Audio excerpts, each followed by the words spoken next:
আজকে পাঠ করব বিশিষ্ট কবি সিদ্ধার্থ শেখর চক্রবর্তী মহাশয়ের প্রথম কাব্যগ্রন্থ নিরুদ্দেশ সংবাদ জুড়ে নাবিকের দল থেকে দুটি কবিতা। প্রথম কবিতা, আবছায়া।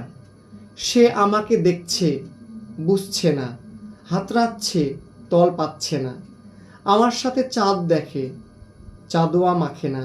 বিবর্ণ আকাশের গায়ে আমি যে ঠিকানা রেখে আসি, প্রতি আদুরে রাতের শেষে খুঁজতে বের হয় না। শাড়ির গন্ধ চেনে না, চোখের রং।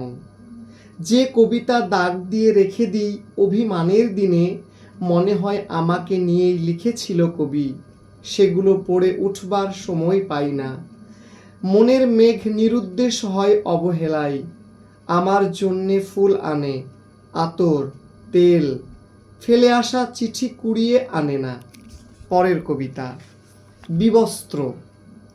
নাম বলতে পারেনি, ঠিকানা ভুলে গেছিল জীবনও, গাছের ছায়ায় কাপড় খুঁজছিল।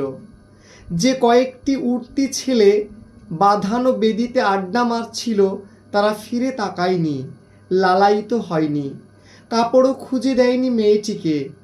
বাড়ি ফিরে পড়তে বসতে হবে সাবিষ্ঠ বুঝে।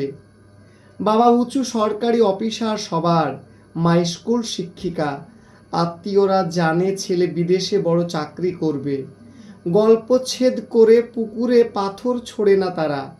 যখন অভিলাষী লোকটি কাপড়ের নাম করে, ছায়া কুড়োনোর সঙ্গী হলো মেয়েটির, ছেলেগুলো পাশ দিয়েই বাড়ি ফিরল মাথা নামিয়ে।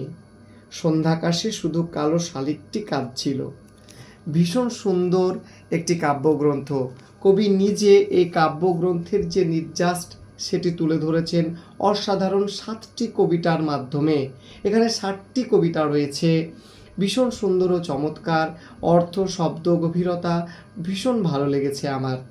এই কাব্যগ্রন্থে কবি নিজে বলতে চেয়েছেন, কিছু কবিতা শেষ হয় না, লিখে যাওয়া যায় যতদূর সম্ভব, তবে থামতে হয় এক সময়।